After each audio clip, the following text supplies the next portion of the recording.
Pan samar pamoring suksema sinukmaya winahya ing asepi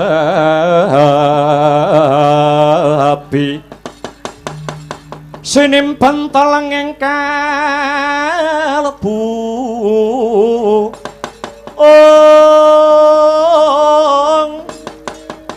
pambukaning warana darlen saking liyep layap ing aluyut pindha pecating superna sumusuping rasa jati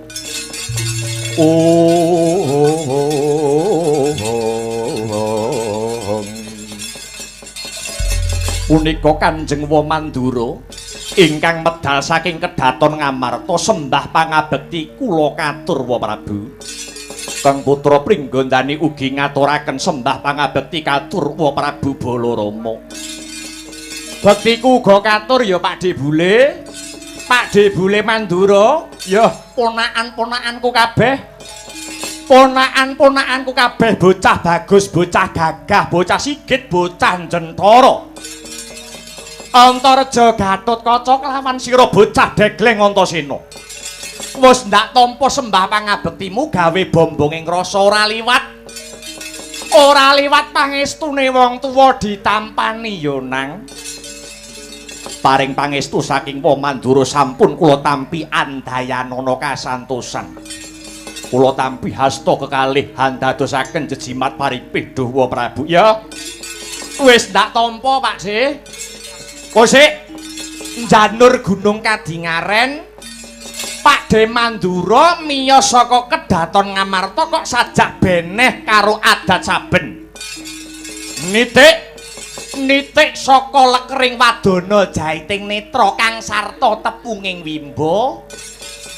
Kaya ana sing dipenggalih, kaya ana sing dipikir. Babakan apa Pakde? Dawuhna karo ponakan-ponakanmu. Mbok menawa ana reruwet Antasena bisa ngudari, kalamun ana weweteng Antasena bisa madhangake. Waduh. Ketiwasan nggih. Ketiwasan Antarja Gatotkaca lan kowe bocah dekil Antasena. Ketiwasan piye Pakde? Pun wa budal saka Praja Mandura tumuju Ngamarta kene mung kepengin tilik kayuwanane pepunden-pepundenmu para Pandhawa. Lah banjur wis ketemu apa durung? Wis ketemu apa durung karo para pepunden-pepunden Pandhawa, Pakde? Durung Antasena, durung. Malah kepara dina iki pepunden-pepundenmu Pandhawa murca saka praja ngger jagat Dewa Bathara.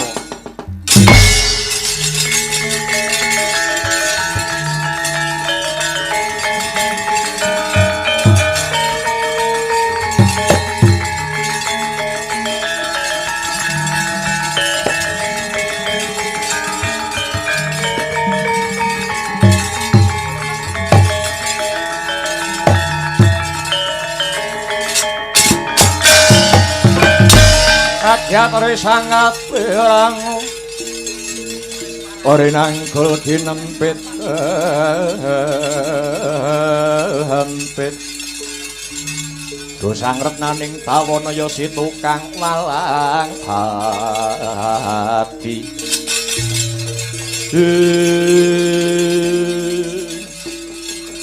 kados sinamber gelap lepat raos sing manah kawula Dawa Prabu. Dupi midanget para pepunden-pepunden Pandhawa ingkang murca saking praja. Kados pundi menika Dawa Prabu? Banjur kira-kira ana ngendi murcane para pepunden-pepunden iki ya Pakde? Antarja Gatotkaca apa dene sira Antasena? Pun waya durung dungkap perkara iki ya nggih. Sing baku ayuh luwih dhisik negara Ngamarta kang kelangan pepunden-pepundenmu para Pandhawa iki direksa kayuwanane, dijaga katentremane. Kowe kabeh dadi bocah nom aja nganti duweni pitakonan negara wis menehi apa marang kowe.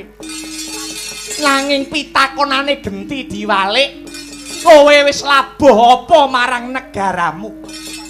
Muga-muga Muga-muga lelakon iki enggal antuk suluh sulak pepadang ya nggir. Ngestokaken dawuh dawa Prabu wis. Ayo padha direksa. Ayo padha direksa. Sapa wae wani ganggu gawe katentremane Praja Ngamarta kudu enggal disingkirake saka negara Ngamarta kene kulup. Kumrekang bala lumares budaling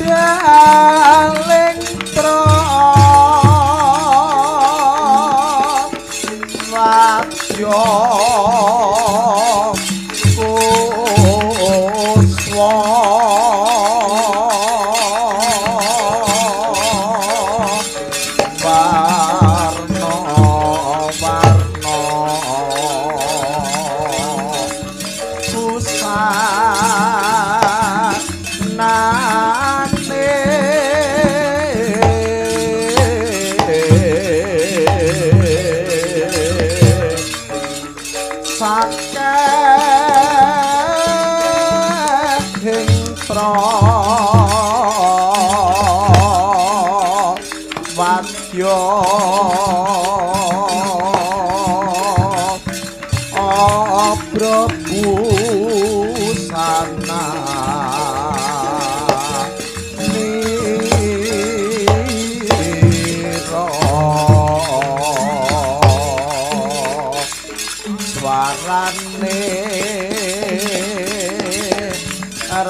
Gatotkaca dinon mabak haraka suta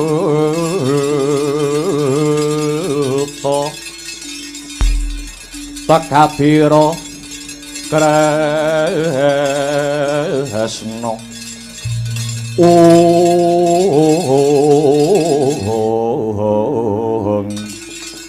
ngaglah ing tengahing dlanggung risang radyan Gatotkaca ring ciptarsa ngambah dirgantara sigra ngencengi busanane apa to busanane Raden Gatotkaca Caping Basunanda Kotangantra Kusuma kasut padha kacerma yekti ana kuwasane dewi-dewi Caping Basunanda ana udan ora kudanan ana panas datan kepanasen Kotangantra Kusuma apa to dayaning kotang bisa mabur tanpa lar mencolot tanpa sudang kasut padha kacerma kasut wis ngarani padha sikil kacerma lulang sanadyanto lulang dumadi saka walungsunganing Sang Hyang Nagaraja dayane ngambah lemah sangar kayu waeng sarta ngungkuli pandhita tapa dadya tawa tawi tawar tatan slindro rasaning Raden Gatotkaca wis jangkep busanane Raden Gatotkaca sigra cancut tali wanda ngebrak lemah kaping 3 mletik ing awiyat sumusuping Hima Himantaka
dongeng entek-entek si panungkul paten ana panunggul apa dosane dosa ngungkule sasama aja dindak kualat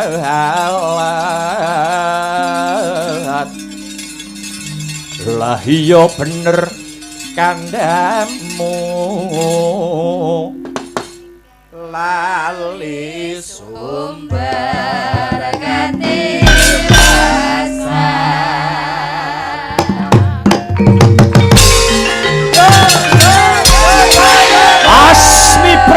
Mas miber anonku pating kalebur durung sanggonku ungyet dalem durung suwe lakuku saka kayangan dandang mangure kepapak ana satriya Purwaking brengos linting-linting sampirke kuping piyuh sapa sing dadi cecundhu ing laku Warangka Ngamarta tambak ganggeng pancen kapara nyata ana barisan segelar sepapan cat katon cat ora tombake ngerangap kowe jati angaran payunge megar kowe jamur barat sapa sing dadi cecundhu ing laku kesete Gustiku Tandya Bathari Durga temenggung pangkatku salukat katut biarat aranku sumedya laku marep menyang ngendi nyimpang ngiwa utawa nengen goleki Pandhawa penyembah dlamane salukat katut barat kelawak biabat gulune mati dening salukat katut barat ora usah goleki sing ora ana tambak ganggeng kang bakal ngadepi apa sing dadi tandang kridamu edane tanan kawruhana dina iki para pepunden Pandhawa lagi murca saka praja mula aja gawe gendro aja gawe rusuh aja mbebutek banyu kang wis bening ana ing negara Ngamarta ora edep kowe ora gelem minggat tekan kene ketandangan dening aku. Wani karaku entek wedine kari wanine bagus. Gedhemu cilik dhuwurmu ndek kopat kapita kowe buntute ulut tapang ngejromanuk branjangan cengkang kandeling kulit wuju menggleng sudukan. Yen pancen wis satra sekti tanpa aji teguh tanpa meguru wateken aji coba mantramu. Wateken aji coba mantramu mumpang setepi ada melengsat igamu aja takon dosa kowe.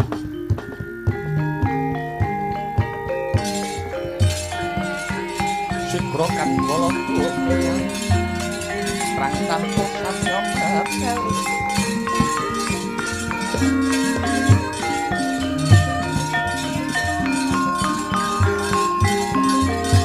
tempat roti koso jangan bong mangon kanthi benjang sang aji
Loh. Loh. Hei.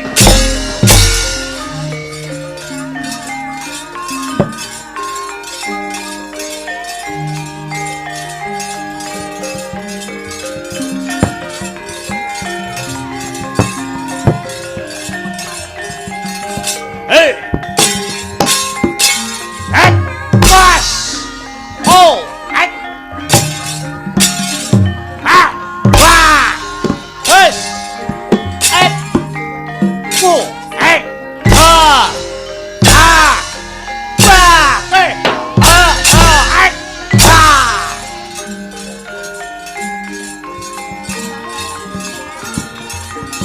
As!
Sikilmu. Ahi. Ahi. Alo. Kaya.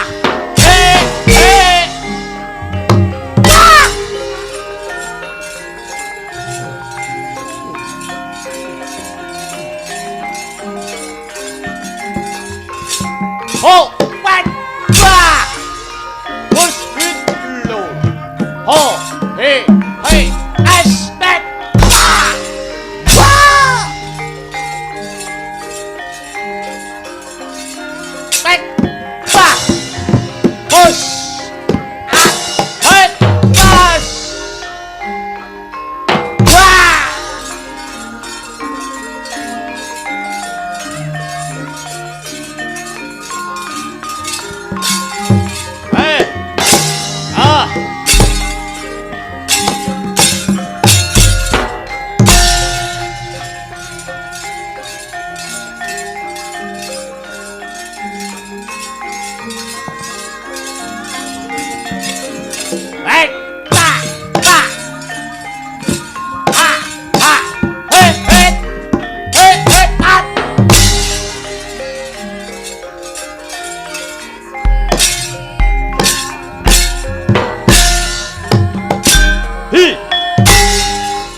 Ambruk. Hei, ba. Kek, ba. Hop. Oh, has. Ba. Ba. Ayo.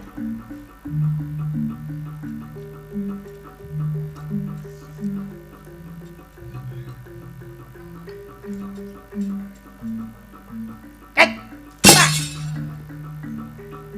Ba.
Hey!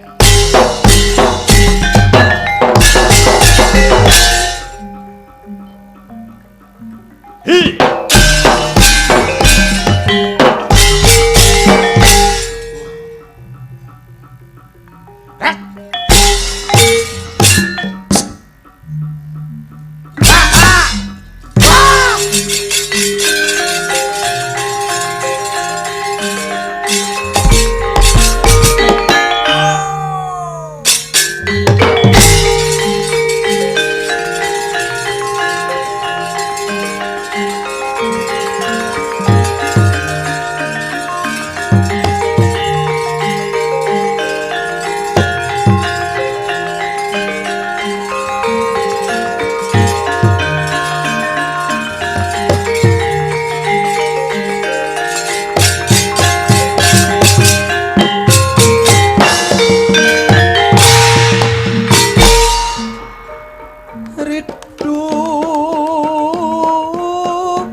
Gulungen genderamu bongkok ana gegamanmu Darbasura kang bakal magut ana pupuh. Kayana satriya dadane jembar sak tibok. Sapa kekasihmu? Raden Harya Gatotkaca. Kowe Darbasura kekasih Tandya Bathari Durga sumingkira tekan papan kene. Yen isih kepingin ngemut legining gula, isih kepingin nyawang soroting srengenge ndempil ndasmu. Remet dadi klalaring epek-epek.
redo mawur mangawur-wurahan tengarane ngajurit gong maguru gongso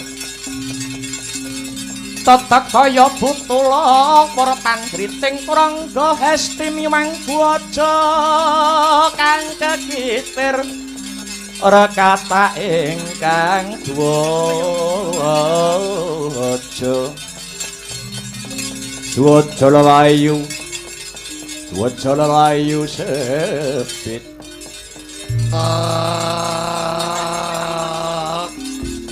Budlatala Bodleng iblis lanal walda jek-jekan kece wali kece sadat setan wali kubra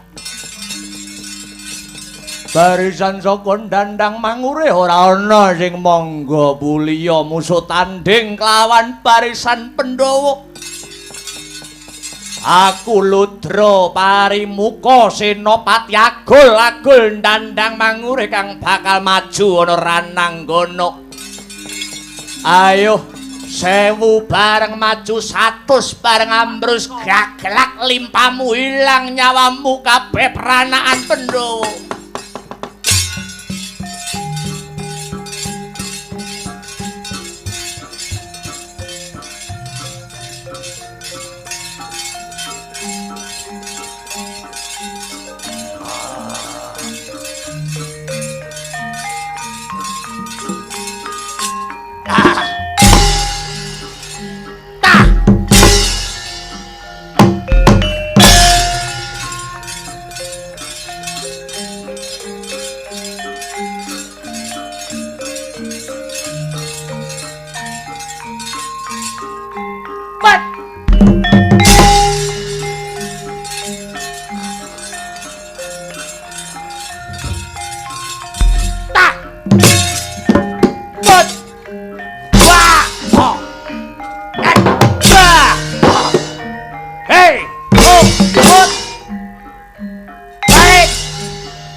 Saman betati orang sekti beguru.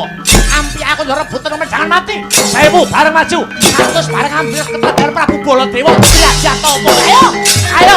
Sambat wong tua menyang koso. Kumpul ibumu pertiwi. Ah!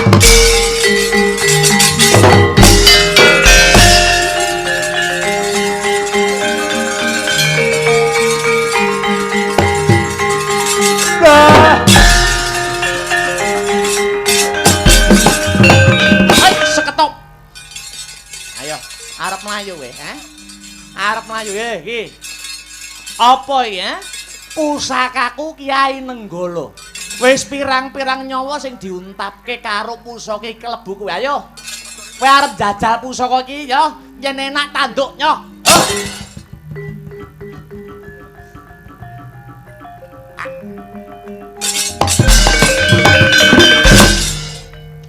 Mati to, mati. Camboto dilawan.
Yaksagara rupane sedeng nalendra yaksa alaku kang malwalya ingkang musik iki lha kok dadi ana buta kang metu saka kedhaton negara Ngamarta. Ya aku buta sing jebol saka sanggar palanggatan negara Ngamarta. Aja mati tanpa aran. Kowe sapa? Takon karo aku Dewa Amral. Kowe sapa? Gatotkaca. Lho, ngerti karo aku? Ngerti wae. Kowe bocah Pringgondani anak Werkudara iya ora? Kowe ngopo teko Malang kadhak ngadang karo lakuku? Para pepundhenku Pandhawa murca saka praja. Kamangka Gatotkaca sumurup. Para pepundhen Pandhawa sadurunge murca mapan ana sanggar palanggatan. Cetha ngigla kang tanpa warana, kowe buta sing panuh wani gendak sikara marang pepundhenku para Pandhawa. Ya ora? Wah, dalah. Yen pancen kowe ndumuk aku sing nyikara pepundhenmu Pandhawa, para pepundhenmu para Pandhawa ora mung tak sikara le. Para Pandhawa wis kamplung ana wadukku. Kowe lah dalah mati dening aku kowe bangsat elek.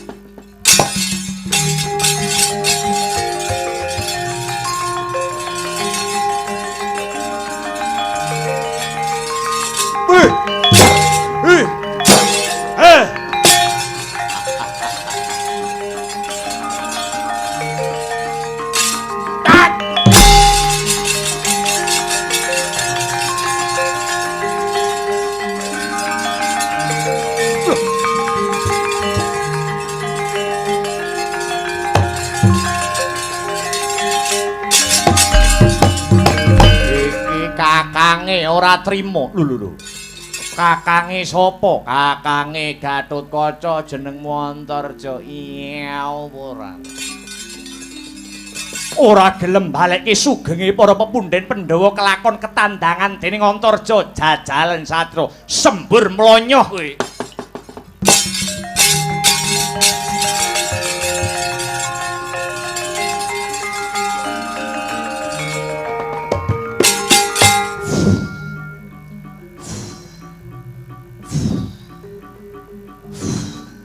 ngubur ngobos tok.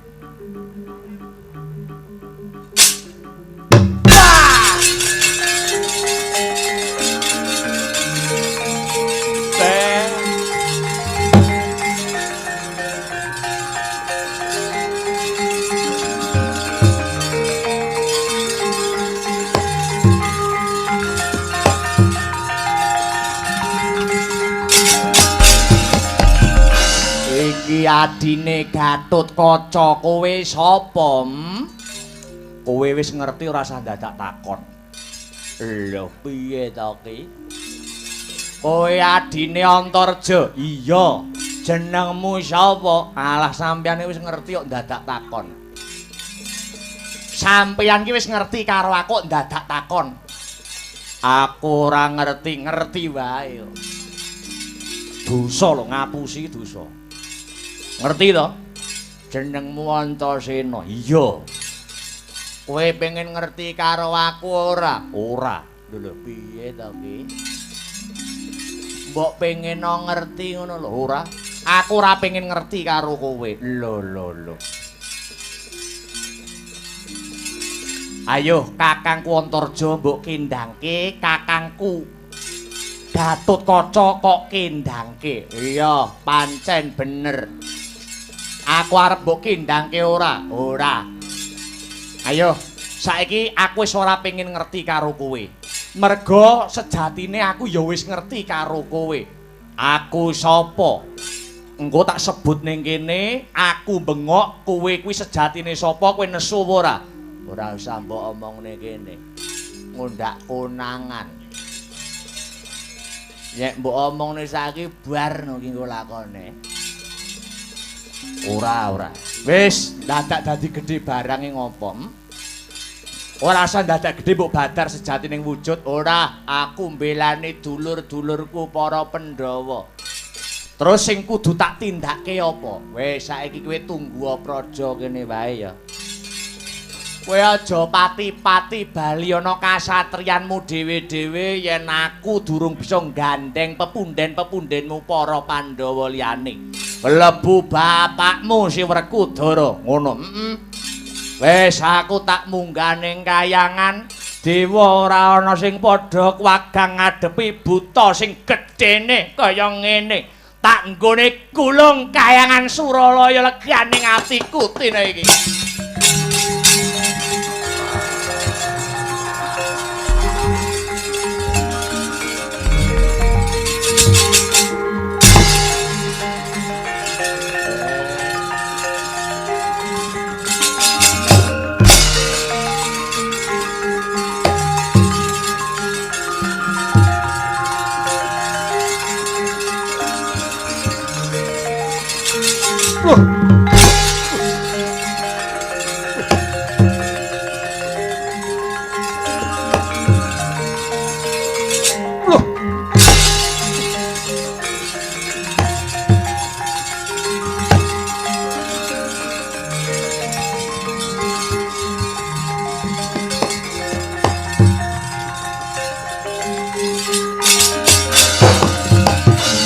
Jor aku ning angin kukur agraning rego Gurugur nita kagiri-kiri Gatotkaca Antarja kleyang-kleyang kaya kabuncanging maruta ana apa iki?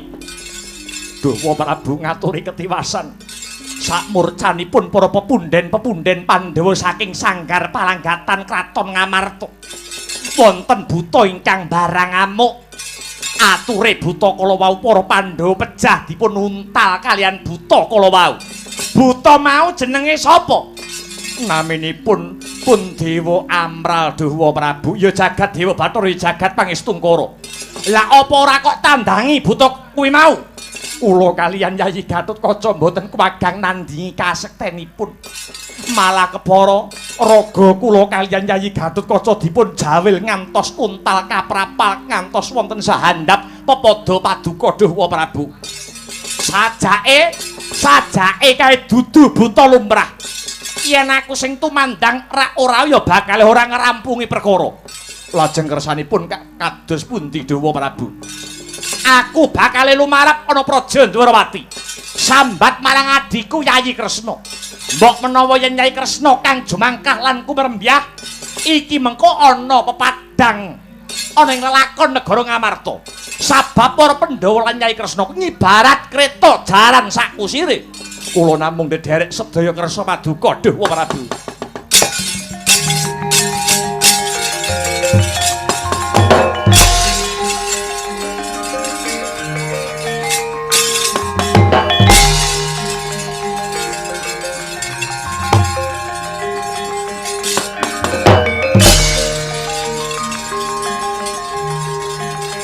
Ora mikir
Hong ilahing sekaring buwana langgeng Kakang Gunarsi Narada ingkang sampun kondur wonten ing Kahyangan Suralaya. Ah inggih ati kuru sampun. Lah kok dadi menika ingkang lumarap wonten Kahyangan Suralaya si Panenggak Werkudara si Panengah Janaka kalian sak kembaran Nakula Dalasadewa. Kamangka ingkang kula timbali ingkang sun piji mangayun wonten ing Kahyangan Junggiri Sailaka Dede Werkudara Dede Janaka sanes sak kembaran Nakula kang saha sadewa nanging Ratu Ngendra Parahasta pun Puntadewa Kakang. Ah sumangga kula aturi wawan pangandikan piyambak kalian pun Panenggak si Werkudara Adi Guru. Titah Pujangkara Bimasena kenang apa kok sira kang lumarap ana Kahyangan Junggiri Sailaka kamangka pun ulun ora butuh kelawan jeneng kita si Werkudara. Butuh ulun kelawan kakangira ya kuwi si Puntadewa utawa si Yudhistira. Wah, Bathara Guru, kenang apa aku sing makili senadyan sing dosa sing mbok anggep luput kuwi Kakang Puntadewa.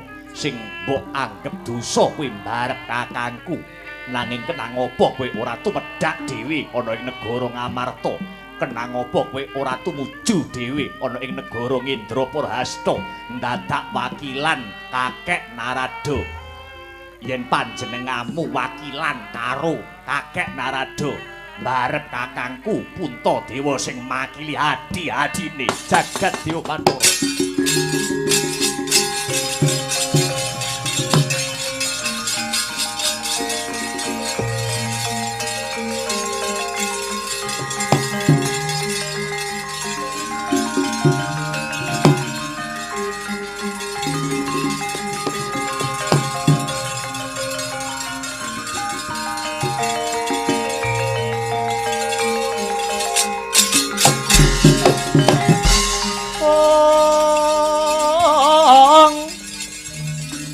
Langening kalang janagar pandamun jar pong tinon ler kekonang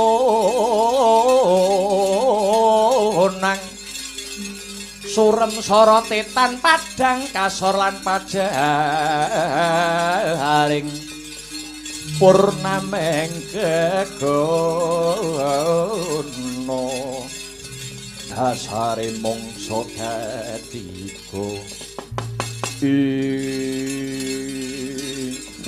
iya jagat ayo dewa ya Bathara Werkudara Bathara Guru kepriye kalamun jeneng kita sak kadang sak adi-adimu sing makili kamangka Puntadewa ndak karepake kon munggah ana ing kayangan bakal nampa pidana awit duweni luput cacah ana loro ya kuwi wani gawe jeneng Puntadewa kang jeneng kang maknane punta kuwi linuwih dewa wis ngarani kang jlentrehe Puntadewa wani nepak mbun-bunane para Jawata rumangsa luwih tinimbang para Jawata dosa kang angka loro ya kuwi Puntadewa wanuh-wani agegelung-keling kamangka busana gelung-keling kuwi kang wenang nganggo mung para brahmana kang wis buntas kawruhe kang wis pepak ngilmune kamangka si Puntadewa kuwi dudu wujuding brahmana ning jejere dadi ratu kanthi dasar loro kuwi mau Puntadewa duweni dosa kang mahanani kayangan Suralaya kene ketaman gara-gara kakiri-kiri Puntadewa bakal sendal mayang manjing sajroning kawah Candradimuka kalamun diwakilake kelawan Werkudara Janaka kang sarta kembar apa jeneng kita bocah papat wani mlebu ing kawah Candradimuka ya kuwi sing tak enteni wit biyen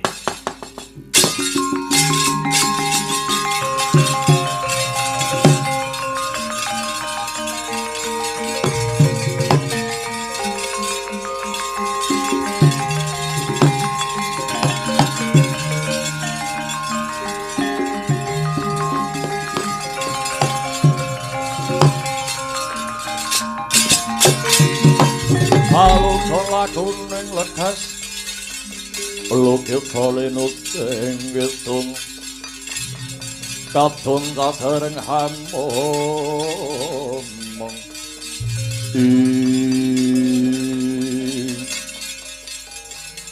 kok jeneng kita Werkudara kendel wani mlebu sajroning kawah Candradimuka kamangka kawah Candradimuka kuwi papan paukuman papan pasiksan kanggo titah Madyapada kang nandhang dosa. Apa jeneng kita kuwagang nampani bebendune dewa kang wujud kawah Candradimuka Werkudara. Bathara Guru. Ana tetembungan Suradira jayaning Ratsuh Brasta tekaping ulah Darmastuti. Sing bener bakali jejer, sing salah bakali seleh. Yen pancen Werkudara Janaka Nakula Sadewa mapan ana ing panggonan kang kleru mesti wae Werkudara Janaka lan kembar bakal mati gosong ana sajroning kawah Candradimuka nanging kosok baline kalamun Werkudara Janaka lan kembar mapan gone bebener mapan ana gone kautaman senadyan manjing ana kawah Candradimuka pitung dina pitung bengi ora bakal ngobar marang ragane para Pandhawa bagus nantang perkara kuwi Werkudara Maradyagi manjinga manjingoning kawah Candra Dimuka wong papat dina iki uga nampa pasiksan saka para Jawata. Ikra kang kala dumingal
Pandhawa tata gati wisaya ngendriyak sasara marupa pawana bana margana samirana lan warayang lata bojleng-bojleng iblis laknat amuk unggung sura tamtoha ayo Amuk Suramrata, Jayamrata gerbuten aku. Musik iki ana buta sing gedhene sak gunung nganakan. Munggah ana ing kayangan Suralaya sapa kang dadi jenengmu buta Dewa Mrabuta keliyang kabur kanginan. Apa marmane jeneng kita Dewa Amral wani munggah ana ing kayangan Suralaya tanpa tata krama nilar marang Subasita. Bathara Guru, kowe sing dadi pimpinane para dewa kenang apa kok kowe adoh saka tembung adil? Werkudara, Satriya Jodipati Arjuna, Satriya Madukara Nakula, Sadewa ora salah. Para Pandhawa ora luput kenang apa? Kenang apa kok siksa madyaning kawah Candra Timuka dewa apa padha bicak mripate? Dewa Amral, kalamun si Werkudara Janaka Nakula Sadewa nampa pasiksan madyaning kawah Candra Dimuka. Kenang apa kok kowe ngamuk kowe pernah apa karo para Pandhawa? Dudu sanak, dudu kadang yen mati melu kelangan. Ora gelem ngluwari para Pandhawa. Lakon kayangan tak gulung dina iki ketaman bledheke Bathara Guru kelakon mati gosong kowe.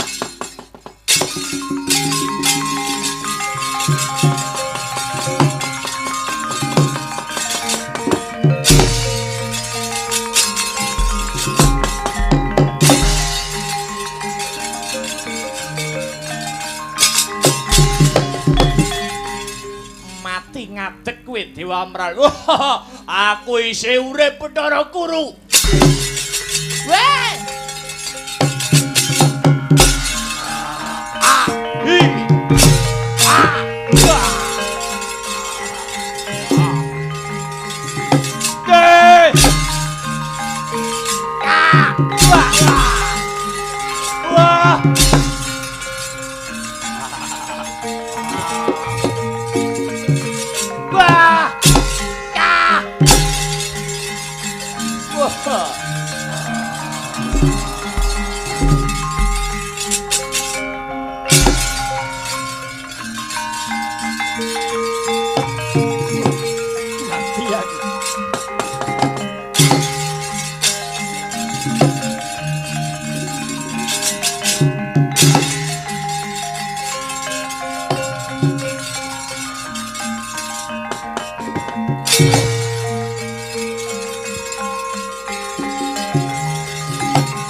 Ana bata merah ingsun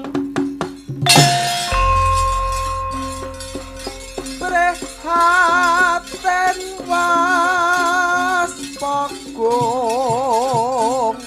midil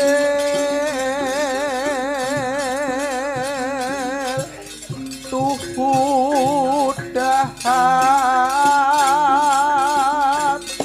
tanpa karya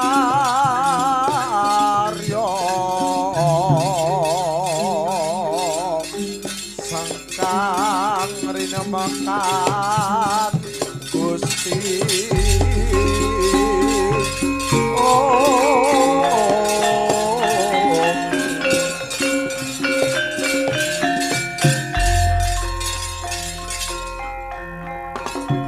Iwangsa semono mangadili luwih payungana marang panjenengan ingsun sumrambahe para warga Gung ingkang mapan ana ing Praja Ndwaraka nyanyi Yayi Setyaki kawula wonten timbalan ingkang adhawuh Koko Prabu Amiji keng rayi kula pun Setyaki Singa Mulang Jaya triyari kawuri utawa telung dina kepungkur pun kakang ngimpi kang ora becik ngimpi kang ora apik kalamun to negara Ngamarta ketekan banjir bandang.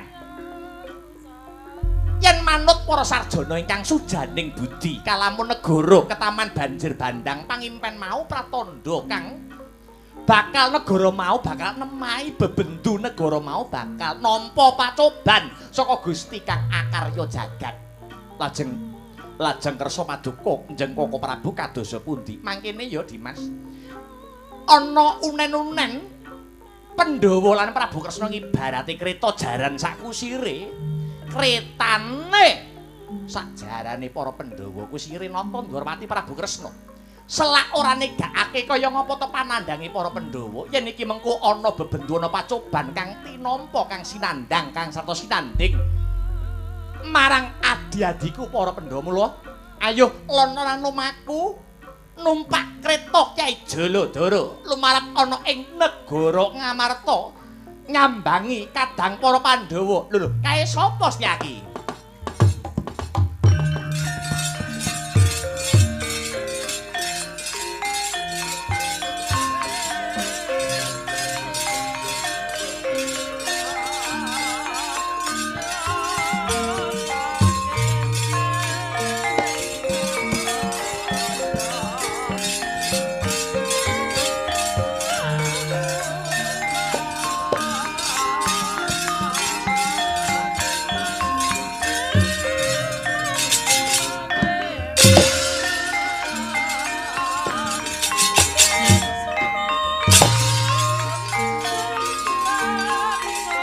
Kresna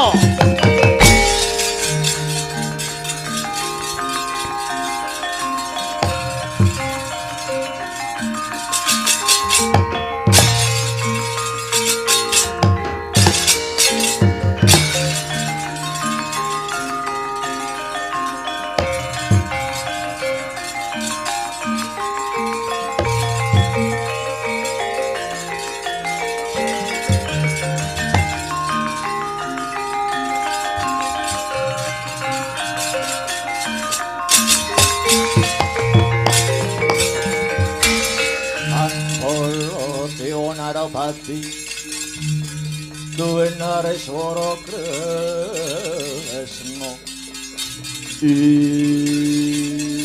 menawi mboten sisip ing pamawas punika Koko Prabu Mandura ingkang kepareng rawuh wonten ing Praja Ndwarawati sembah pangabekti kula konjo do Koko Prabu perkara bagi binagi ketemu mburi Kresna merga ana sing luwih wigati kedrawasan Kresna kedrawasan lho kok saged kedrawasan menika kanthi dasar menapa kanthi wewaton menapa Koko Prabu ngene sekawit aku tetinjo marang negara Ngamarta kepengin tilik kayuwanane kadang para Pandhawa nanging Kresna bareng tekan negara Ngendraprasta tinemune jebul kadang para Pandhawa murca kang tanpa wangenan ilang saka praja sailange para Pandhawa kedadak pranakan Pandhawa ngawuningane ana buta kang gedhene sak gunung anakan buta mau ngaku jenenge Dewa Amral Buta mau ngaku para Pandhawa wis mati diuntal karo buta sing jenenge Dewa Amral kuwi mau Kresna iki piye?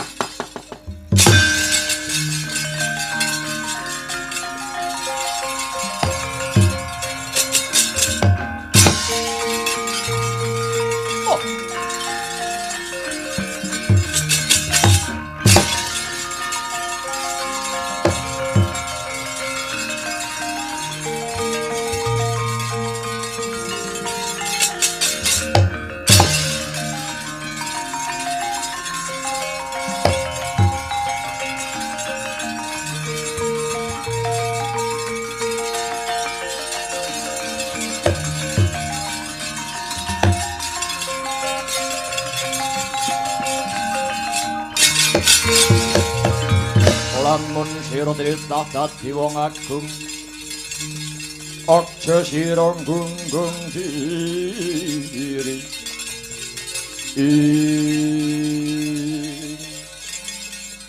punika Hyang Pramesti guru ingkang kepareng rawuh tumedhak wonten ing Praja Ndwarawati kados pundi dhuwu kulun kang titah pujangkara pun Kresna arsa ngangklungaken jangga nilingaken karna nyadong rumentahing sabda-sabdanipun panguwas tunggal kayangan Suralaya. Bong ilahing sekaring bawana langgeng Kresna. Aku marak ana ing negara Ndwarawati mung njaluk senjata pitulungan, njaluk tombak kenceng.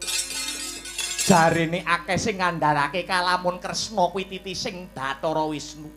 Panjilmaning Hyang Suman diwaning kabagyan diwaning katentreman. Tentremna kahanan Suralaya. Ing ripalungguhan iki kayangan Suralaya ketaman gara-gara kagiri-giri. Merga pangamuke buta kang jenenge Dewa Amral ngamuk punggung kayangan digawe ontran-ontran. Para dewa ora ana sing bisa nandingi kasektene Dewa Amral. Kalamun ora ana pitulungane Ratu Ndwarawati kang dadi titise Wisnu tak kira kayangan Suralaya iki mengko mesti bakal lebur tanpa dadi Kresna. Kuwi semene sawetawis.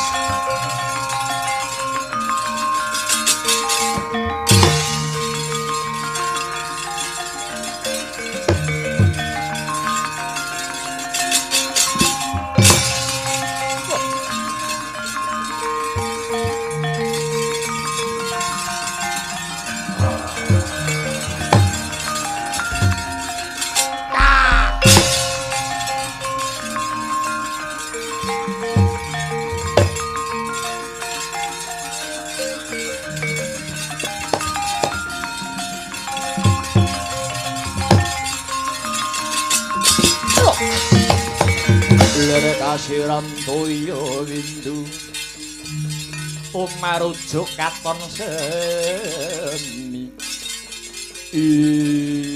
wala dalayu jagat ya dewa ya Bathara Yayi Ndwarawati mbledhos dadi buta Kala Kesawa jeneng oh iya Ditya Kala Kesawa pancen bener. Lah kok Yayi Memba dadi buta kang gedhene sagunung anakan? Menawi Dewa Amral mboten kula tandingi jagat niki mengki mesti badhe remuk remput dadi rempun. Wis wani nguntal kadang Pandhawa, wis wani mangan para Pandhawa. Lah kok nggawe geger ana kayangan Dewa Amral musuhe Kala Kesawa. Maju tak keplok iso kadohan Yayi.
Kowe sapa? Aku Kala Kesawa. Kowe wani nguntal kadang para Pandhawa lan wani gawe geger kayangan Suralaya apa apamu? Kayangan kelakon mbok gulung. Kalamun bisa nandingi kridane Kala Kesawa. Wah, kowe gelut karo aku ibarate bacok-bacok landesan dengkul. Sing dibacok tugel dengkule melu tatas. Maknane piye? Maknane kowe aja mung nyawang aku kanthi tata lair ning sawangen Dewamral kanthi netra pramana jati. Sapa sejatine Dewamral? Wah, Yayi.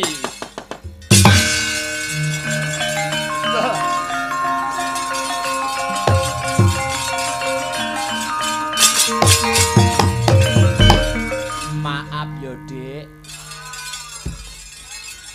Maaf. Kakak ndak tahu. Iya.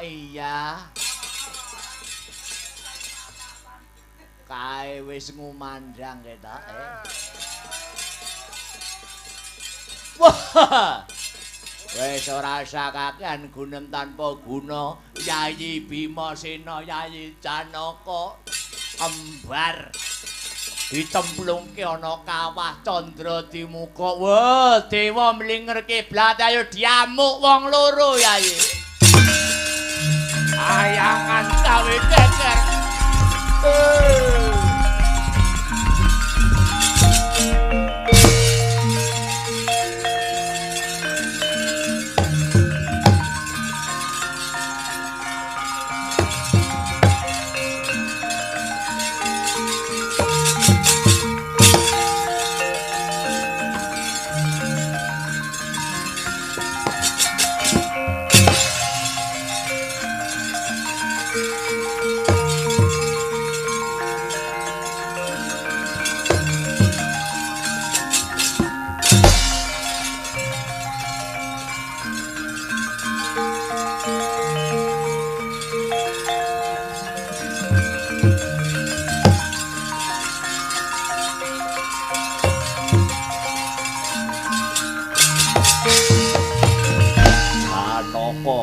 Wani mati kula sampun samapta ing gati kembar piye kula sampun sawega ing diri kula ugi mekaten Kakang Mas hayo nyemplung kawah Candra Dimuka ing tata lair awake dhewe ing tata lair awake dhewe nampa pasiksan nanging sejatine awake dhewe bocah papat nyelametke sudarmane awake dhewe Bapa Pandhu Kang Sarta Ibu Madrim kang siniksa ning kawah Candra Dimuka. Wah, Pandhu bapakku Madrim ibuku aku nyusul kuwi. Sampuk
Bathara Guru mlayu-mlayu gawe kaget ana apa? Kakang Semar aku njaluk senjata pitulungan, njaluk tombak kenceng. Ana ing kayangan Suralaya ketaman gara-gara kagiri-giri. Ana buta loro ngamuk punggung Suratamtaha. Kakang aku njaluk pengayoman Kakang. Kowe aja mung njaluk tulung ning kowe kudu iso ngilo karo githokmu. Kowe ngukum bendaraku Werkudara, kowe ngukum bendaraku Raden Janaka, bendaraku Nakula Sadewa manjing ning Kawah Candra Dimuka kamangka. Bendara-bendaraku para Pandhawa kae ibarate ana tetembungan anak lanang sing soleh, anak anu ngandhita, bisa mikul dhuwur mendem jerasmane wong tuwa. Sing tansah ndongake kasuwargan tumrap wong tuane. Guru, iki wis titi kala mangsane bendaraku Prabu Pandhu lan Dewi Madrim keentas saka enduting neraka jahanam munggah ana ing kasuwargan Tundasanga. Yen Bathara Guru ora ngunggahke swarga si Pandhu lan Madrim, tak kira buta loro kuwi mau ora bakal eren nanggone gawe kisruh oleh Kahyangan Suralaya. Aku njaluk pamit tak swargake tak entasi Pandhu lan Madrim Kakang.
Kalima sabda prapteng Demak Nagari Kanja Jimatira prapteng Surakarta Nagri Jimatira uang kertas kantining urip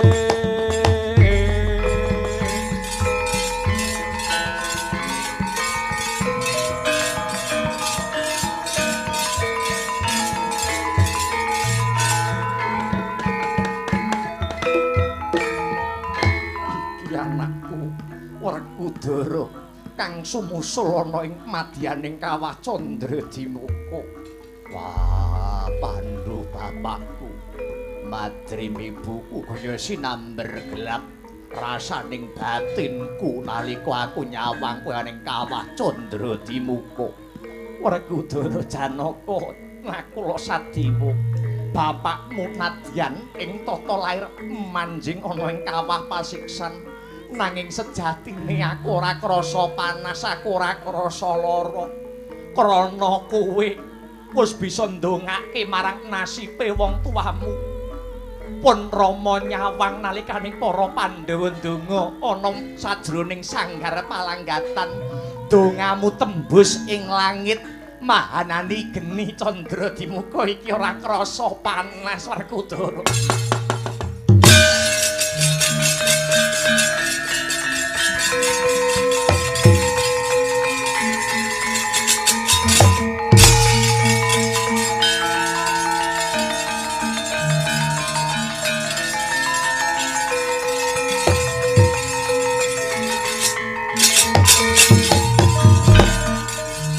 Kelawan Madrim Pustiti kala mangsane jeneng kita pundhat anggon mapan ning Kawah Pasiksan munggah ana ing sajroning swarga Tundasanga. Para Pandhawa, mentasa saka Kawah Pasiksan iki Sudarmamus manjing ana ing kasuwargan sejati.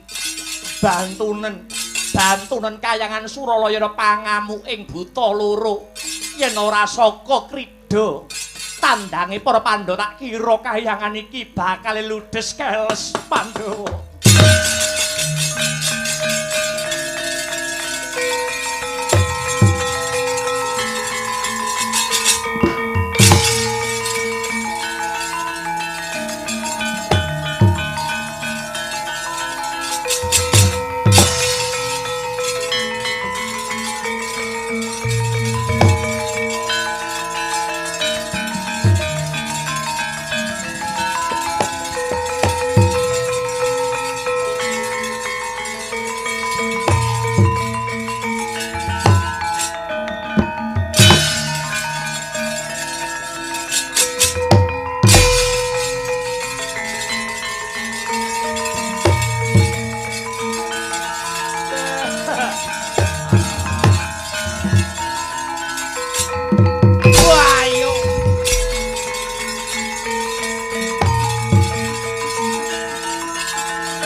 Radalah.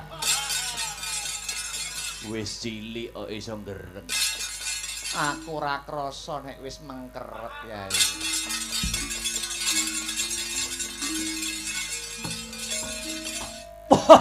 Iki ya ngono. Kok gethingan.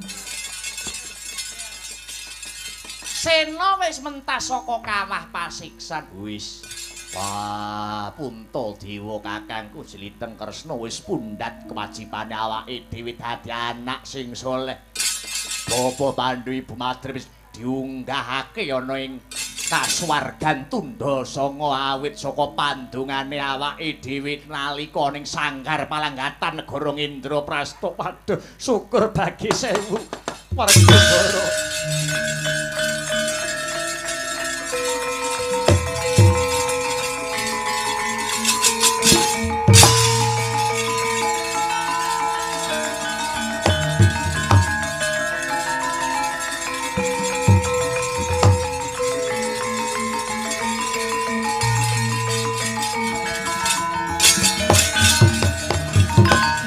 Semar sing ruwet wis sudar sing meteng wis kelakon padang tetrawangan Kyai. Ah nggih.